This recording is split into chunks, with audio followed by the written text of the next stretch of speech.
I use Ansible to automate some strange and unorthodox things, like templating HTML for one of my websites.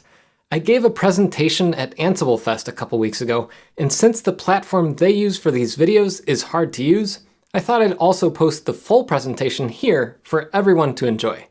So sit back, imagine what life was like long ago before every conference was virtual, and listen to my presentation, Automating the Uncommon. Ansible is used to automate servers, networking gear, application deployments, and generally anything in the traditional IT realm. But Ansible can automate anything. In this session, I'll show you how I use Ansible to automate my home internet, build HTML web pages, update Ansible dependencies, that's Ansible automating Ansible, and even configure my own computer. If you can dream it, Ansible can probably automate it. I'll show you how. Who am I? I'm Jeff Geerling. I own a small company called Midwestern Mac, and I've been using Ansible for almost a decade. I even wrote a book on it. I started using Ansible to automate the development environment for some complex web applications I helped build at a medical system. Then I started using it to manage all the servers that run the services hosted Apache Solr and Server Check-in, which I've operated for more than a decade and run on over 100 geographically distributed servers. I also used Ansible to manage a few different cloud platforms, responsible for hundreds of online e-commerce stores and thousands of musician websites. These uses are all well and good, and probably many of you watching have also used Ansible to manage things like Linux and Windows servers, network configurations, and things like that. But what if I told you that's not all Ansible can automate? What if I told you Ansible is my golden hammer, and if it can be automated with Ansible, I will automate it with Ansible? Well, if you want to hear about some of the strange ways I use and abuse Ansible, you're in the right session. But before that, I should warn you, I mention Ansible being my golden hammer in jest. What I mean by that is I can sometimes use Ansible as my go-to tool in every aspect of IT automation, even in some places where it might not be the best fit. For example, if I need to build a web server, Ansible could technically do that, but is it a better choice than something like Apache, Nginx, or Caddy? Heck no. And I could use Ansible to set up networking between containers running on a large number of servers, but there are tools like Kubernetes and Docker Swarm that are better suited for that. So while the examples I'll talk about today are valid and working uses for Ansible, there are sure to be other ways to do the same thing, and sometimes much better ways. But that doesn't matter to me. What matters to me in this session is that you take away one lesson. If you know a tool well enough, and if that tool is good enough, you can and sometimes should use it for purposes outside of its intended scope. What do I mean? Well, I'll take one of the most common tools used by electricians, the hammer. Well, actually this is a linesman's pliers. But heck, the tool is really sturdy, and if you're in a pinch on top of a ladder and you just need to jam in a small nail or perform a little percussive maintenance, it's not going to break the tool to use it as a hammer, and it'll save you some time and effort. So in the end, it's worth it, but if you find yourself regularly using a pair of pliers as a hammer, you should probably start thinking about finding a different tool to dedicate to that task, like a hammer. Alright, so to get started, I'll talk about a pretty tame use that's not too far outside Ansible's normal scope. If you've ever seen my YouTube channel, you know I love Raspberry Pis. I have a half-height network rack at home, and in that rack I run anywhere between 5 and 20 Raspberry Pis, depending on what kind of fun clustering projects I'm testing. I run Pis for home automation, network testing, environment monitoring, and lots of other things. But most of the time the Pis are pretty ephemeral. I set one up, do some project with it, or test out some new hardware, then I shut down the Pi and wipe it so I can use it on another project. But in the case of the Pis permanently installed in my network rack, I use them for internet connection monitoring, ad blocking, DNS, hosting a website, and backing up all the things digital in my life. And they're all managed with Ansible. In fact, if you browse through my GitHub, you'll find I have a ton of Raspberry Pi projects where I throw in an Ansible playbook to manage the installation and configuration of any required software to get the project done. I do this because I got tired of trying to manage a shell script or a bunch of one-off instructions to set up a Pi to do a specific task. And since Pis are just Linux computers running a flavor of Debian, Ansible integrates well. And it's easy to install Ansible on a Pi too if you want to have the Pis configure themselves. Since Python is the preferred language of the Pi ecosystem, you just need to install pip, then you can use pip to install Ansible, and bingo, run any playbook on the planet right from a Pi. Anyways, for the first Pi, I manage it using this project, Internet Pi. let's take a deeper look at how it works and what I get out of it. For the Internet Pi project, I really wanted to put all the configuration for my home network setup, at least the parts that aren't connected straight to my router, which so far I can't automate with Ansible, into a Raspberry Pi. And so I use things like Pi-hole, which helps me to monitor requests over DNS and also block ads and block sites that I don't want people to access on my network. And it also gives me a local DNS server that's really simple and easy to set up. And I can back up this configuration. It's all running in Docker containers, so that's nice. And that gives me the ability to have a nice local network layout that's easy for people to see, at least me, because I'm the one that manages the network and uses most of the services on it. But setting up things like cameras and things like that you can access with a human-friendly name instead of an IP address, or try to figure out what the local MDNS name is for it. That's a nice thing to have through Pi-hole. I also have Grafana and Prometheus set up through this playbook. And that allows me to do things like monitor my internet connection speed. You can see with my cable internet, I get about 900 megabits down and 40 up. Decent ping time, but I've seen better. And it can monitor uptime over the course of the day for different services. This can be useful for seeing if I can see the site, or even sometimes if one of these sites goes down, I can see when it's down through this graph, and giving me a good view of the latency between my computer and these different servers that it monitors. It also gives me other dashboards that I set up, like this one is for air quality in my office. Right now, everything seems pretty safe. The temperature's a little bit high because I have the hardware set up a little funny, but it's showing me that I have low particulate matter. I have okay quality of air in terms of CO2 concentrations.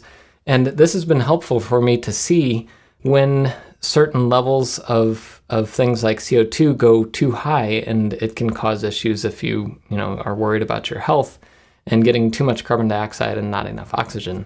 And when I'm talking a lot in here, sometimes when I'm recording these videos, I can notice that the CO2, if I don't have my ventilation on in my office for long enough, it goes up to 2,000, 3,000 parts per million.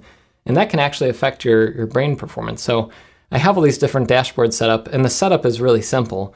You basically install Ansible on your Pi, or you can just run this playbook from your own computer like I did right here. And you install the collection requirements for this playbook, and you copy over a config file, an example config file with some example settings in it. You can enable or disable all the different features of the playbook, and you copy over the inventory file. And so for me, I have it connected from this computer to this Raspberry Pi, but if you're running it locally, you can do that. And the playbook is really simple. It sets up the Pi, it sets up Docker, and then it sets up all the different services that you want it to run on it. So this is one playbook where it's a little bit outside the norm. It's managing Docker containers, so a lot of the stuff that's actually happening on the server is through Docker. But Ansible orchestrates all of it, and it does it on a Raspberry Pi. You can run this on other computers too, but I built the whole thing so that you can run everything through a Raspberry Pi. And it's really convenient for monitoring and for setting up DNS and all those kind of things. The other Pis are managed with other Ansible playbooks. The one that hosts the website pydramble.com is managed using my Drupal Pi project. And the backup Pi, well, that's managed by Ansible, but I'm still working on a complete revamp of that project, and I'll be open sourcing my backup code and explaining my entire backup strategy later this year. Anyways, moving on from Raspberry Pis, I also sometimes use Ansible in a pinch when I need to build HTML for a website. It's totally against all that's holy, or so some say, but hey, Ansible has a reliable templating engine built right in, so why not? Using Jinja, I've built a number of one-off playbooks to quickly build a block of HTML where I need one. Take, for instance, my Ansible content website. I built a quick static site to track all the Ansible things I manage, roles, collections, playbooks, and even presentations like this one. I started writing Markdown by hand, but realized I had a lot of repetitive formatting. So the site is just basically a lot of HTML, and the majority of it is a set of tables. And tables, if you've ever dealt with HTML, are extremely repetitive and really boring to make and maintain. When you're using Markdown, it can be even a little more annoying because you don't have all the tags, and usually you don't have indentation and things like that. With Markdown tables, it's just a bunch of pipes. I'll show you what that looks like here. So this is this actual HTML page that's part of this ansible.jeffgarling.com project. And this is a table. And you can see that the lines, this is one line of that table. So here's gearlingguy.drupal up here at the top. And that's this line right here. But in the markup, it's kind of annoying and kind of a mess to try to maintain that. And when we get down to my roles list, which is here, there's a lot of roles in there. It was getting to be a pain to try to remember to put all the right stuff in and make sure the maintained column was all set correctly. So what I did was I created an Ansible playbook. And this, again, this is not necessarily the best way to do this, but it works. There's a playbook called generate role list, and it has a variable, gearlingguy roles, and it just lists all my roles. And I haven't actually made this playbook complete yet. I still have to tweak the HTML a tiny bit. It basically takes this line template and puts in the role name where it needs to be, so that it gets things like the link to the GitHub repository, the link and the status for the continuous integration testing, and a repository link here that's basically the same thing as over there, as well as the little maintained check. And like I said, I have to actually update this character, this HTML character, by hand right now. I need to actually add another level to this variable to make sure that I can do that automatically in the future. But basically, you run this playbook, and it goes through this list of variables, every single one of them, and it will create a file, just some raw HTML, or in this case, raw Markdown, that will turn into HTML. And then I copy that out and paste it into here. That makes it a lot easier for me to manage this file. Now again, this isn't necessarily the best way to do HTML and to generate these templates. And eventually I'll probably put this into a little bit more of a formal system, but I needed a quick and dirty way to throw this page together, and I did it. And sometimes when you do it and it kind of works and you don't really want to spend another hour or two automating anymore, this ends up staying, and it's been there for over a year now, so we'll see how long it lasts. So yeah, you can build HTML using Ansible, but should you? Probably not. I just did it since I wanted to stick with some YAML and Jinja, and my brain was already in Ansible mode, but there are 1,000 better ways to build HTML than using Ansible for it. The next project was born out of a need for a feature sorely lacking in Ansible since the beginning of Ansible Galaxy. There's no concept in Ansible of a lock file or locking a set of role requirements when you use contributed content on Ansible Galaxy. There is a requirements file, and you can install requirements using it, but right now there's still no way to have that file updated automatically, so everything in the file is at the latest version, and you can lock in a specific versioned set of collections or roles for a given project. You can individually update collections or roles using Ansible Galaxy Update or -- force, but you can't tell Ansible to magically update your requirements file if you specify exact versions in that file. With collections, now at least, you can specify version constraints, so you could say, give me the latest 3.x version, but you can't lock in a set of collection versions separately, and roles are even harder to manage that way. So I wrote this, the Ansible Requirements Updater. I think you can tell something about the state of my mind depending on the tone of the README file. In this case, it's a bit zany, probably written some late evening after kids were behaving poorly and had a late bedtime. Anyways, here's what it does. My motivation for building this particular playbook was that I manage a lot of requirements files that have roles, and I like to use specific versions of roles that I know work together and that I've tested and I have continuous integration set up for. And over time, I want to update those roles, but I don't want to just install the latest role in that series. Like I don't want 1.1.4 unless I've already tested it. So unless you commit all the roles to your repository, and this is also an issue with collections. If you say, I want the 1.x version, what if it gives you 1.2 and you didn't test that yet? I want to lock in the specific versions of roles. So I have this huge requirements file, and trying to track all this stuff by hand is not very fun. So I built this, what I call a grisly Ansible playbook, because it's totally not super well tested, and it's totally going to screw things up if you just run it willy-nilly without keeping a backup of your file. That's the default, is to back up your requirements file when you run it. But if you really want to live on the edge, you can turn that off and just accept whatever it gives you. What it does is it looks at every single one of the roles defined in this file and checks on Ansible Galaxy if there's an update, and if there is, it will bump that version number. And then if you're using Git for version control like I am, you can check it.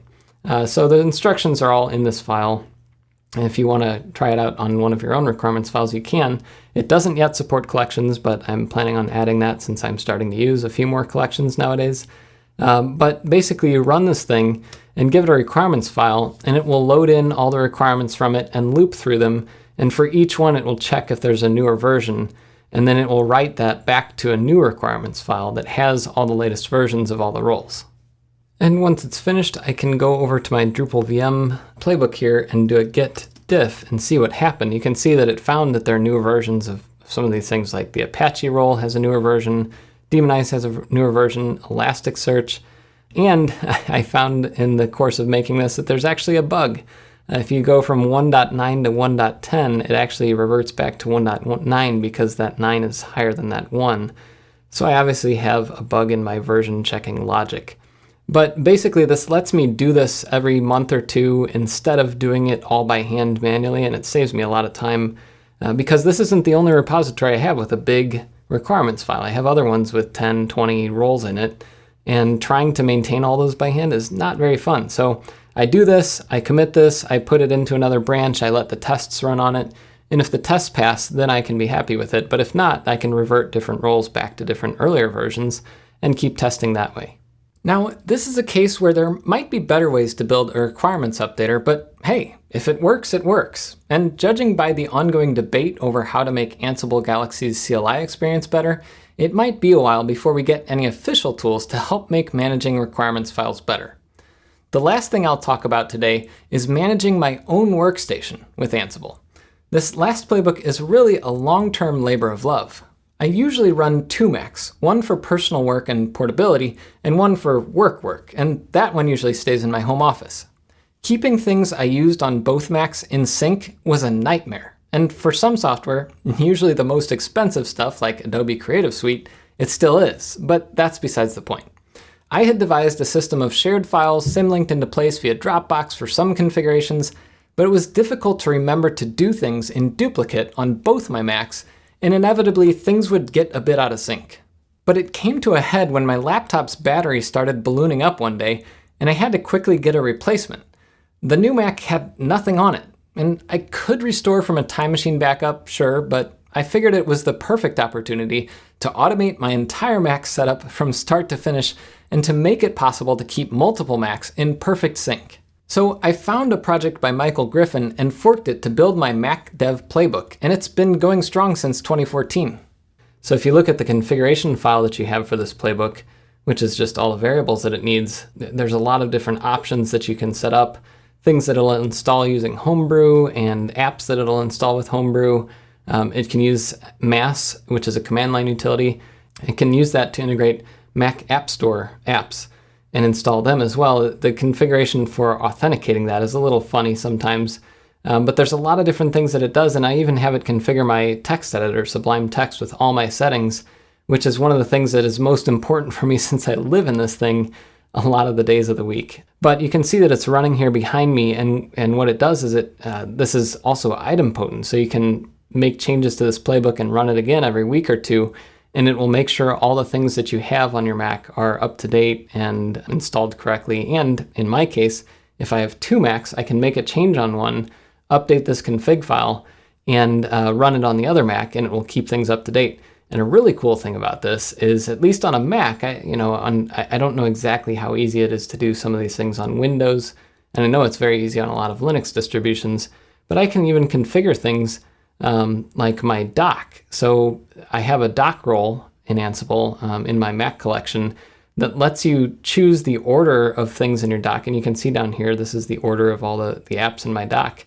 And it's managed by this playbook. So my muscle memory and my visual memory on my dock is able to be encoded in this playbook and synchronized between my 2 Macs, which was really hard to do before I had this automation. I would have to remember, I moved this app here. And it just helps my brain not have to spend that extra time thinking going between the 2 Macs that I have. So this playbook is also cool because a lot of other people have used it, including companies like Mac Stadium can use this playbook and recommend this playbook to some of their customers to manage the Macs in their cloud servers. Not only virtualized Macs, but also Macs that are running inside their racks, dedicated Mac servers. Mac Pros and Mac Minis and things, and I've actually been running a Mac at Mac Stadium that's managed with this playbook to do some continuous integration for things that need to run on Mac hardware instead of Intel or something running Linux. I upgraded to new M1 Macs a couple months ago, and I made a whole video on my YouTube channel about how I use this playbook to automate them. Check it out. It's called You Should Automate Your Mac with Ansible. There are a lot of benefits from having all your workstations set up by a configuration management system, and you can do the same thing I did on Linux or Windows too. Though on Windows, you'll probably have to do a bit of PowerShell. So those are just a few of the more interesting things I've done with Ansible. It'd be fun to hear if anyone else listening to this uses Ansible in strange and creative ways too. I hope you learned something from this presentation, or at least the main thing I wanted to highlight, and that is, again, if you know a tool well enough, and if that tool is good enough, you can and sometimes should use it for purposes outside of its intended scope. Thanks for watching my session, and you can reach me at GearlingGuy pretty much anywhere.